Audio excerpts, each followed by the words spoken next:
and welcome to another episode of Teaching with Inquiry. We are going to be talking about assessment and feedback. When I surveyed my audience and the people who are in my community, they overwhelmingly told me that one of the topics that they were most interested in talking about or were struggling through right now was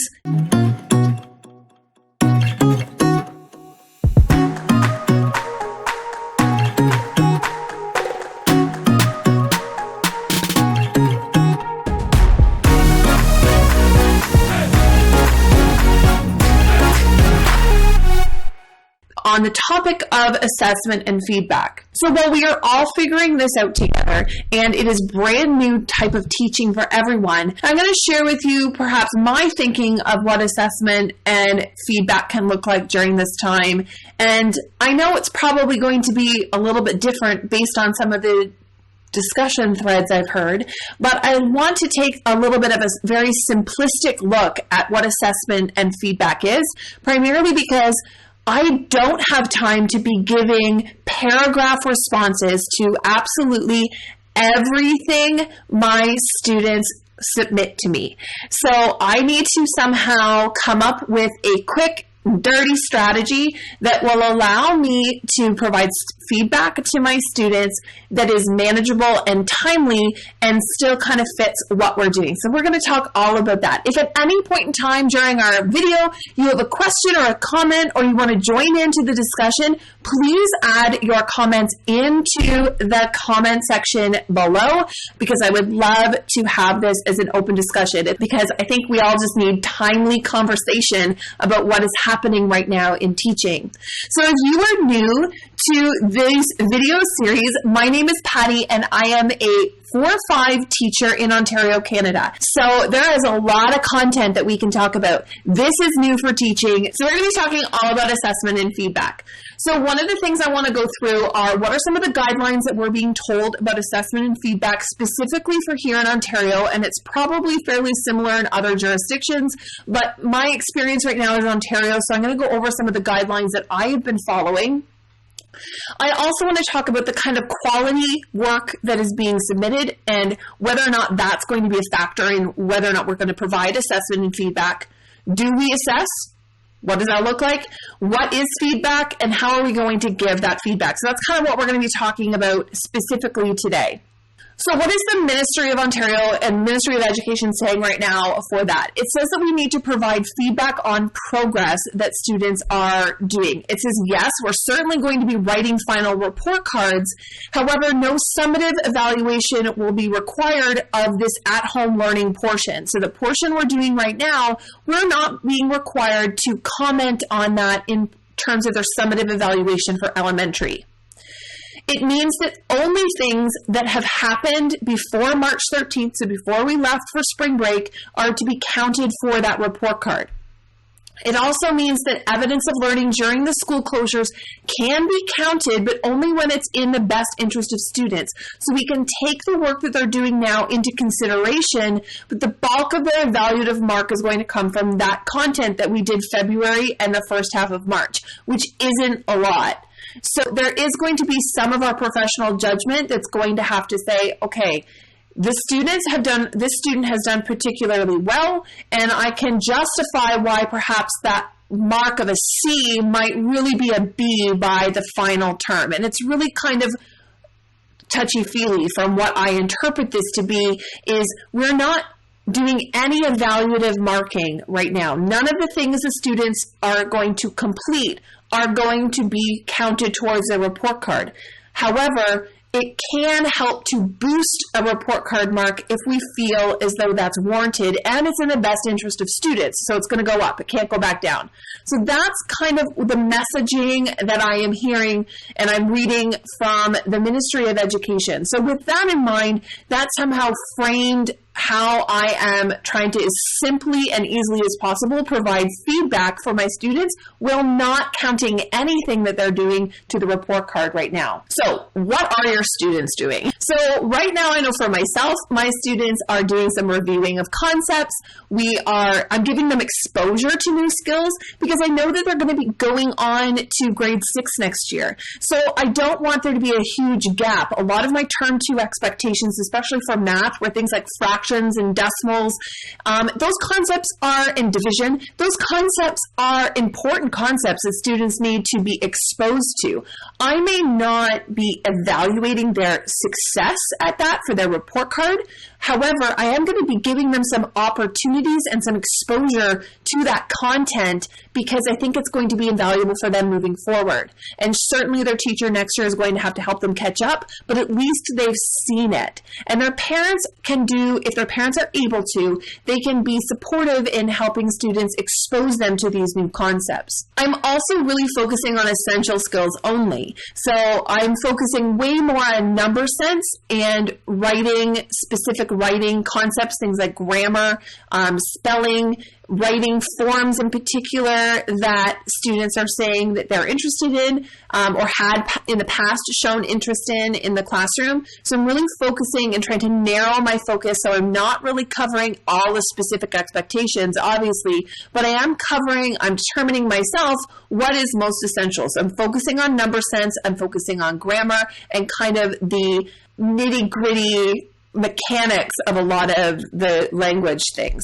And there's also going to be an element of fun activities that students are going to be doing because we want to keep them engaged. So we don't want to just be giving them boring worksheet after worksheet. We do want to kind of also include some fun activities. And for me, I know I'm certainly using the materials that are being provided by prep coverage teachers for music and drama and art and phys ed.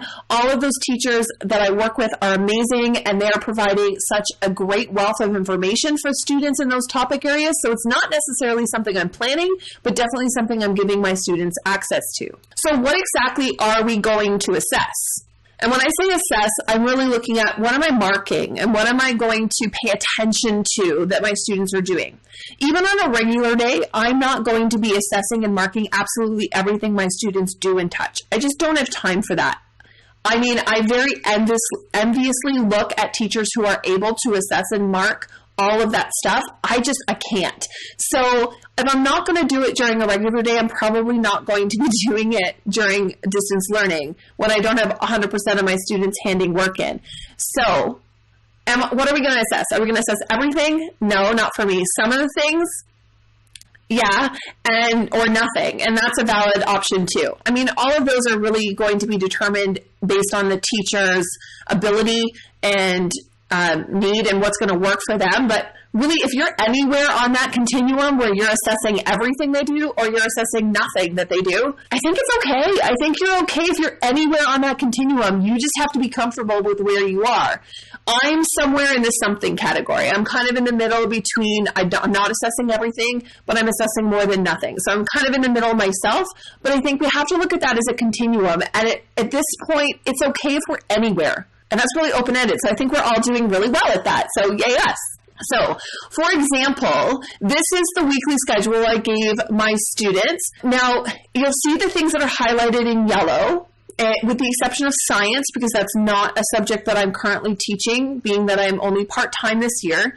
So I have 3 things that I'm going to be looking at for students this week. So they're doing things all the time. They've got problems of the day for math that I will look at, but I'm not assessing. If they don't get it done, that's okay. If they will have a quiz this week, so you'll notice that they have a quiz, and we'll get into that a little bit later with why I'm doing a quiz during this time. And we also have some reading activities. So these are those things in yellow are essentially, if you did 3 things this week in my classroom, those are the 3 things I'd want you to do. And I've been requested by parents that I really just even narrow it down to what are the essential things you want me to do. And if we can get rid of some other things because it's too much for my particular child, then I will just focus on those 3 things. Now, if I didn't have that math quiz, I would be doing a math journal in place of that math quiz.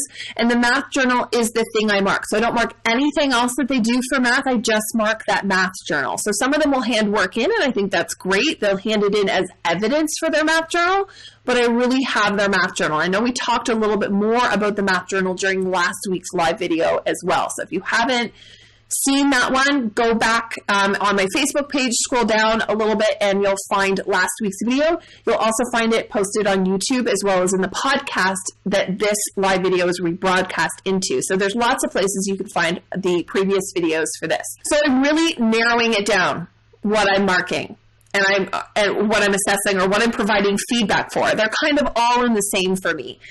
And I think that really helps me to focus on what it is I'm doing. Now, you'll notice that I don't have anything for writing this week, and that's because it's a 2-week process that we've talked about as a class. So there's nothing that they really need to hand in. They just need to tell me where they are in terms of the status of the class, but that's everything. So do I mark everything? No. Do I give feedback on everything? No. How do I give feedback? I give feedback primarily in 3 ways. And this is where I said I think this might be a little bit surprising or even controversial. And a few of you may even disagree with me on this, and that's totally okay. But this is how I'm giving feedback. I'm giving written feedback in terms of comments. I will respond using the comment feature on Google Classroom. I will private comment as a feedback when I'm marking them through Google Classroom. I will provide a private comment. Sometimes they are individualized. Sometimes they are slightly altered generic comments. I don't feel the pressure to provide a unique and individualized comment for every single student. I'm okay if it's not that. I'm also providing oral feedback because I am meeting with my students twice a week. So they each have a small group instruction time and a whole group instruction time. And during that small group instruction, I'm able to give the group some feedback on how they're doing and be a bit more responsive that way. So they're definitely getting some feedback through those small groups. And I'm also providing marks. Now, those marks are meaningless. They're not going to count for everything. But I also find that sometimes a leveled mark is a great indication for students whether or not they are at what the work they did is at expectations, above expectations, or approaching expectations. That whole feedback language is something we spent a ton of time talking about before we left on this break. So it wouldn't be natural for me to only provide written feedback. We talked a lot about self-assessment using categories to self-assess, whether we are at, above, or approaching our learning goal. We are very highly focused on learning goals, so to not provide a mark would be weird for me. So I provide a mark. Now, I'm very clear that none of those marks count. And if you don't hand anything in, it's not like you get a 0 or there's a consequence. There's no consequences, but I'm giving you the mark because at least for my students, it's a language that they very clearly understand, and it's quick. It's quick, it's easy, they understand it, they know what it means, and I will often give them a next step. So I'm not describing all of the things they did well in their feedback. Sometimes I will simply just give them an 8 out of 10 and tell them what I want them to do next. So there's success criteria that I've given them. So they met most of it, they met some of it. That kind of piece is there. So I will still provide marks. And I know some teachers aren't, and they're not doing any of that. I am, and I'm comfortable with it, and I know it makes sense to my students, so that's what I'm doing. And do you assign marks? So, yeah, I do, but they don't count, and I make it very clear that none of them count, but that none of the work they're doing is going to count on their report card, that it is simply work that they're doing to prepare themselves for grade 6, for the future, because they need to do something. So that is kind of where I'm there. So, how about you? Are you right now, what kind of feedback are you supplying to your students now? Is it too much? Is it not enough? In your opinion, are you avoiding marks at all costs? Are you favoring some type of feedback over others? Drop your answer in the comment, because I would really love to know the kinds of feedback that you are also doing, because this works for me, but there's so many different ways that are going to work. And I think, remember that continuum I talked about from nothing to something to everything? I think we're across the board there, and I think it's okay to be wherever you are on that continuum. But I also know that sometimes you just need to see what other people are doing to kind of judge for yourself that maybe what you're doing is enough. And I think that's fine. So definitely written feedback, as I'm seeing in the comments here, super important. I'm definitely given written feedback as well. And I think that as long as it's manageable for you and you're not staying up till 2 a.m. every single night, then that's good too. So what is feedback? According to Growing Success, they are continually talking about descriptive feedback, the feedback that is clear, specific, and meaningful. So typically in my classroom, that would be where we would reference success criteria and learning goals, where we would be talking about what is meaningful. So what I said is that I will use that level of achievement because we use the stoplight level of achievement, and then it is something that they understand. So for them, it's meaningful to understand where they are and that they did enough, they didn't do enough, or that they did more than is expected. So that is one of the reasons why I'm giving that. If I could give color-coded circles on Google Classroom, I would, but instead I just translated those into numbers so that they know what those are. And it also is telling us, too, that descriptive feedback helps students learn by providing them with the precise information about what they're doing well, what needs they need for improvement, and what specific steps they can take to improve. So written feedback and oral feedback is definitely always going to be more valuable than marks. And I would definitely say it's important to lean towards the written feedback and lean towards the oral feedback for sure. I am saying I do provide marks as well. I'm seeing in the comments that some boards and admins said absolutely no marks, and I think that's okay too. Just do what's going to work for you, but I do think when we are saying feedback, we're leaning towards the feedback we're leaning towards using that written, but it's okay for me. It's okay to also be putting marks out there too.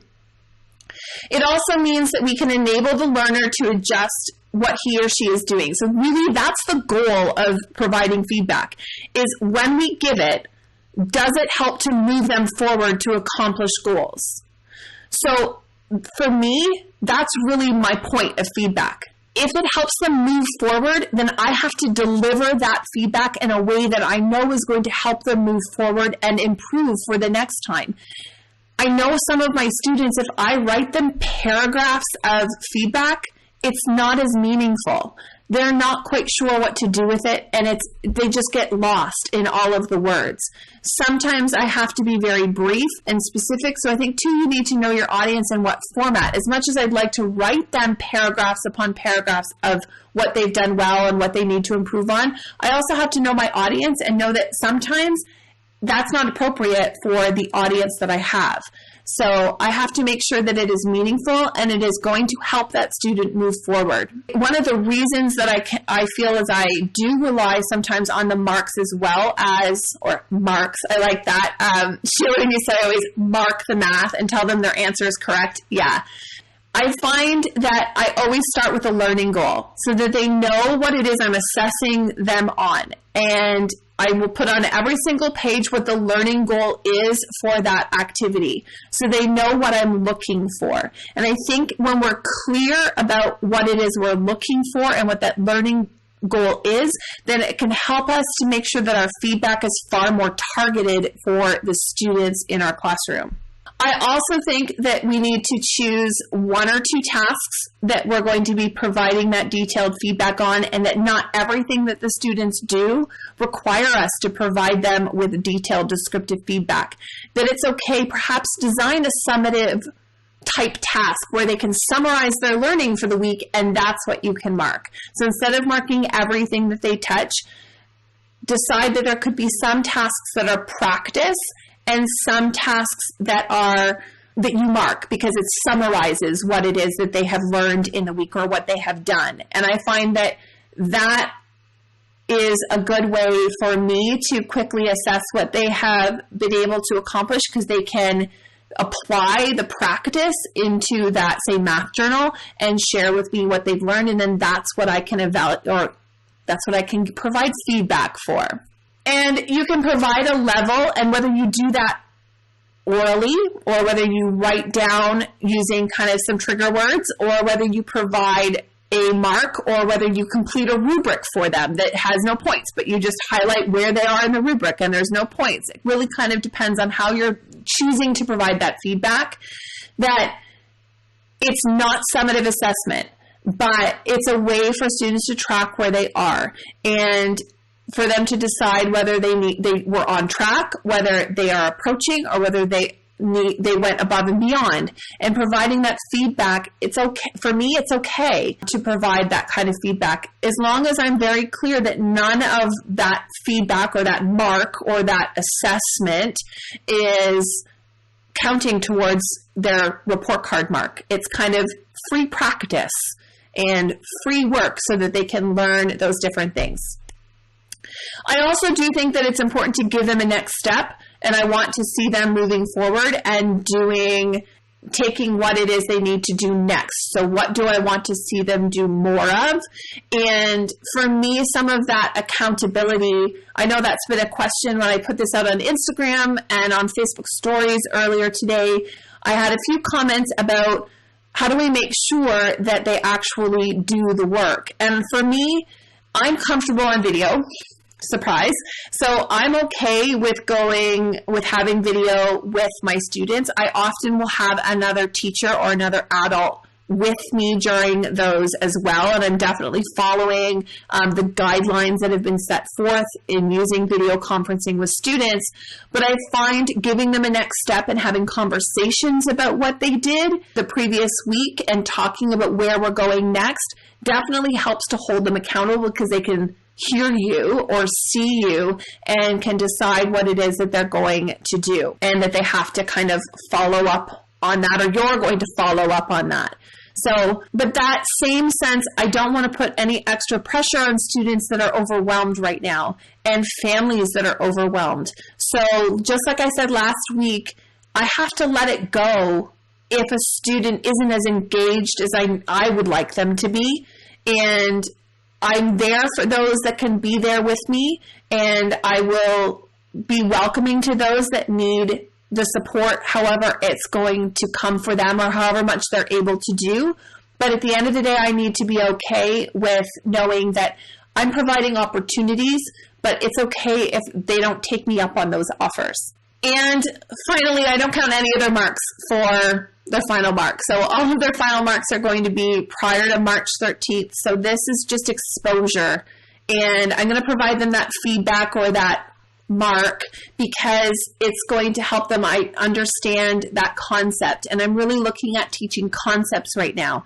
And that's kind of what I'm focusing on. So it's okay if they don't do it.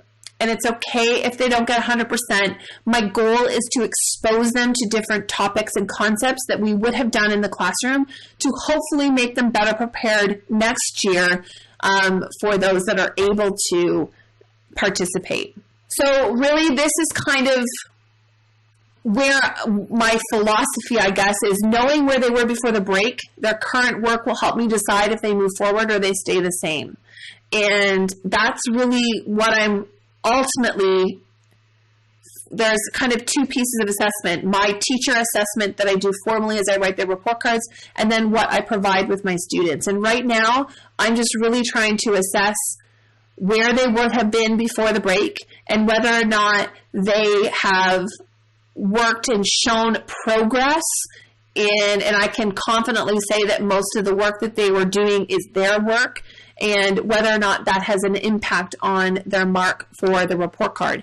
And if for some reason they are not participating in distance learning, then I just rely on that assessment before March 13th, and I'm okay with it. And because that's what we're being asked to do. So that's kind of where I am right now. I hope that that's manageable. That seems manageable. That it's not everything, it's one or two things, and it's okay if you're not writing this huge, long paragraph description that, you're hoping it would be everything you would say to the students if they were standing right in front of you. It's okay to just say, you did well, good job. And that's fine. And I think sometimes there's pressure that we put on ourselves to provide this elaborately meaningful feedback. And sometimes that's more than the kids need.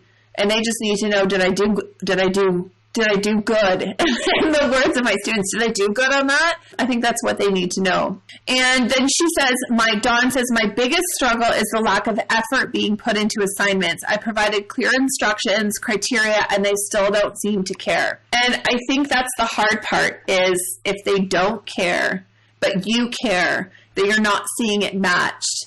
And I think, I don't know your students, Dawn, and perhaps you've got students of kids that are, perhaps you've got students that have parents that are essential workers right now, and the parents are just tired and don't have time to sit and support them, so the kids might be struggling through. Or they're just the type of kid that needs that, face-to-face connection, and this just might not be the learning environment that they're going to thrive in. I think you've got to do what you can for those that are there and check in on those that aren't and see if there's other ways that the parents could get that support. Sometimes the parents are just doing their own thing, and that's okay. Sometimes I've read on moms groups that there's some parents that are just like, no, I'm out, I'm done, I can't check, especially with multiple kids, I can't check multiple platforms and do all of this, and we'll just kind of do our own thing. So, it might be okay that 15 to 18% are engaged, and if the other ones are just partially showing up, maybe that's okay too. You're doing what you can. Yeah, and maybe fractions isn't as entertaining as video games.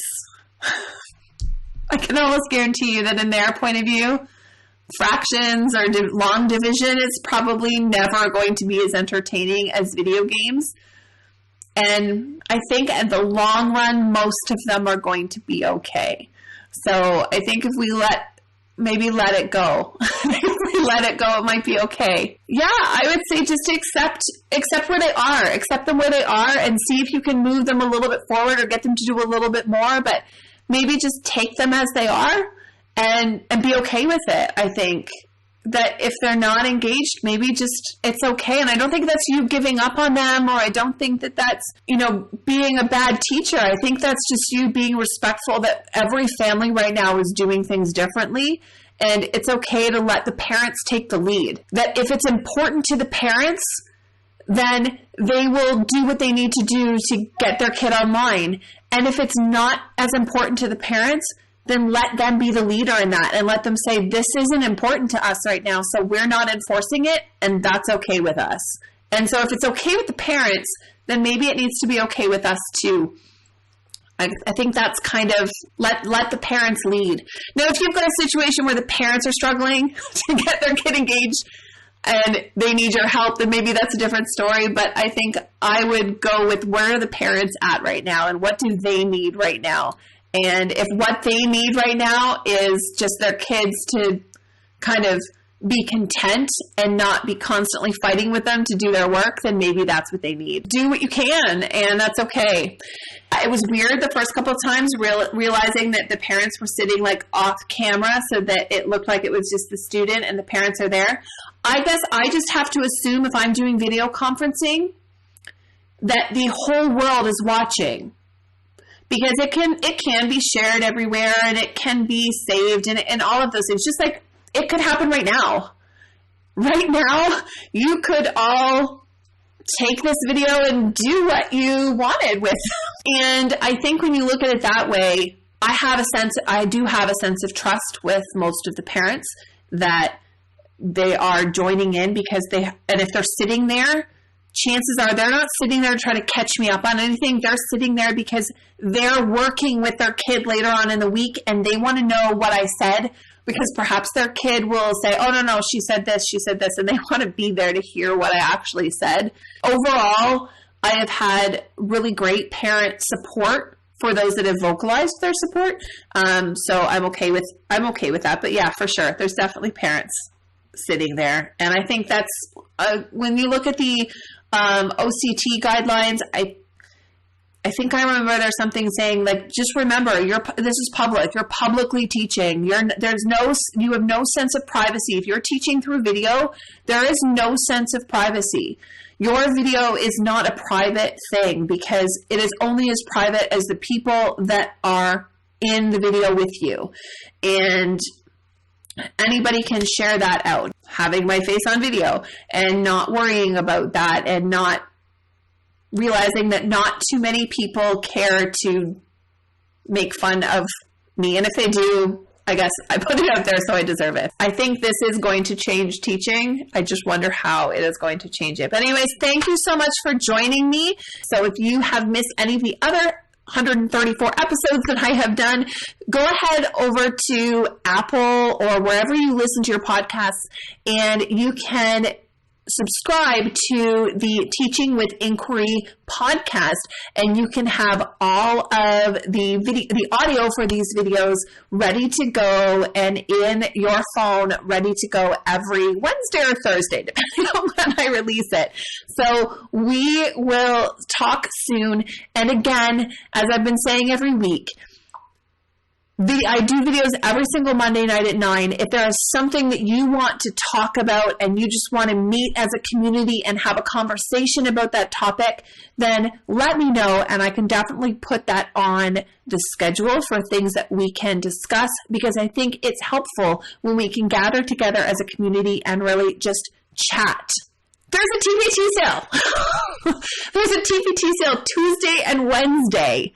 And they are all of my resources, every single one of them. So Ignited Literacy, my differentiated math, science and social studies, my digital products, as well as any of my at-home learning is going to be released tonight and tomorrow as well. And you are going to have that and everything on TPT on sale for 25% off. So if you can, stock up now, use it for the rest of this year, and then you can have it for next year too. So this will be most likely the last sale until we're almost ready to go back to school. So if you need something from TPT, and Wednesday are definitely the days to get it. So, okay, I'm done. I'm bye. See you. Bye for now, everyone. See you later.